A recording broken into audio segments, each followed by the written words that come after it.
Night Falls on Sentinel by Boali. How a knight weeds out an enemy of the king. No music played in the nameless tavern in Sentinel, and indeed, there was very little sound except for discreet, cautious murmurs of conversation, the soft pad of the barmaid's feet on stone, and the delicate slurping of the regular patrons, tongues lapping at their flagons, eyes focused on nothing at all. If anyone were less otherwise occupied, the sight of the young redguard woman in a fine black velvet cape might have aroused surprise, even suspicion, as it were. The strange figure, out of place in an underground cellar so modest it had no sign, blended into the shadows. Are you Jomic? The stout, middle-aged man with a face older than his years looked up and nodded. He returned to his drink. The young woman took the seat next to him. My name is Haballa, she said, and pulled out a small bag of gold, placing it next to his mug. Sure it be, snarled Jomic, and met her eyes again.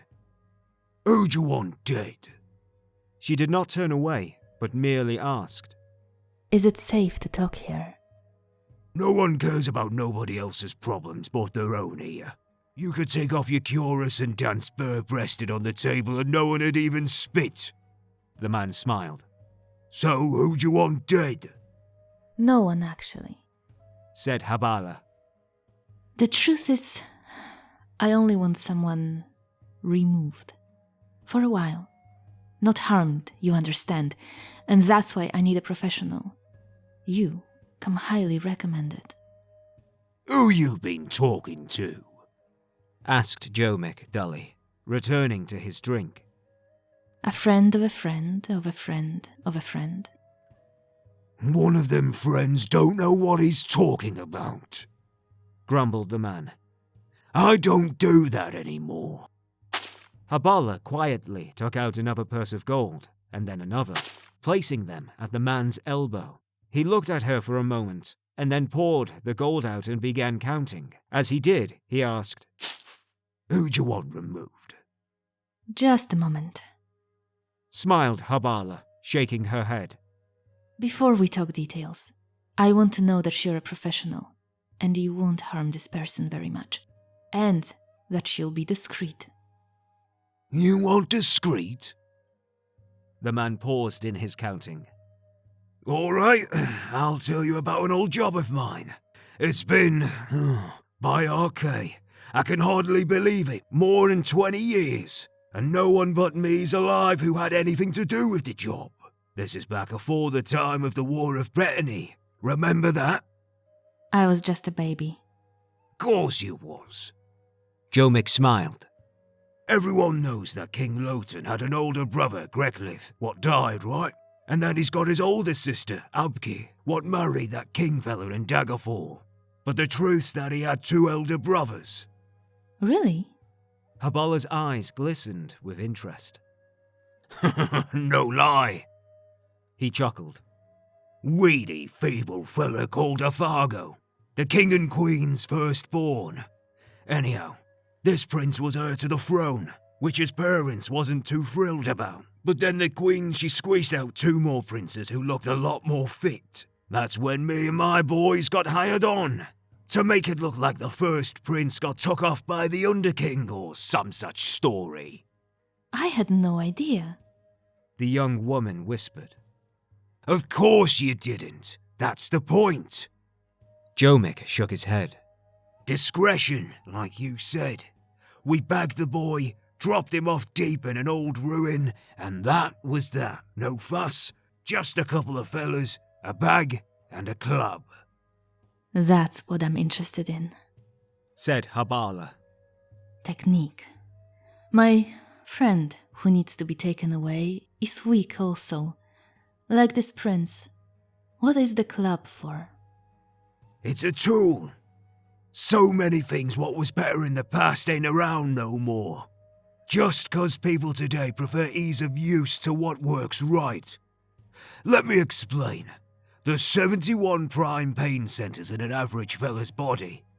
Elves and Khajiiti, being so sensitive and all, got 3 and 4 more respectively. Argonians and Slodes, Almost as many as 52 and 67. Jomic used his short, stubby finger to point out each region on Haballa's body. 6 in your forehead, 2 in your brow, 2 on your nose, 7 in your throat, 10 in your chest, 9 in your abdomen, 3 on each arm, 12 in your groin, 4 in your favoured leg, 5 in the other. That's 63. Replied Haballa. No, it's not, Growled Jomic. Yes, it is. The young lady cried back, indignant that her mathematical skills were being questioned. 6 plus 2 plus 2 plus 7 plus 10 plus 9 plus 3 for one arm and 3 for the other plus 12 plus 4 plus 5. 63. I must have left some out. Shrugged Jomic. The important thing is that to become skilled with a staff or club, you gotta be a master of these pain centers. Done right, a light tap could kill or knock out without so much as a bruise. Fascinating. Smiled Haballa. And no one ever found out? Why would they? The boy's parents, the king and queen, they're both dead now. The other children always thought their brother got carried off by the Underking. That's what everyone thinks. And all my partners are dead. Of natural causes? Ain't nothing natural that ever happens in the bay. You know that. One fella got sucked up by one of them Selinu. Another died of that same plague that took the queen and Prince Grekliv. Another fella got himself beat up to death by a burglar. You gotta keep low, out of sight like me, if you want to stay alive. Jomic finished counting the coins. You must want this fella out the way bad. Who is it? It's better if I show you, said Haballa, standing up. Without a look back, she strode out of the nameless tavern. Jomic drained his beer and went out. The night was cool with an unrestrained wind surging off the water of the Iliac Bay, sending leaves flying like whirling shards. Haballa stepped out of the alleyway next to the tavern and gestured to him. As he approached her, the breeze blew open her cape, revealing the armor beneath and the crest of the King of Sentinel. The fat man stepped back to flee, but she was too fast.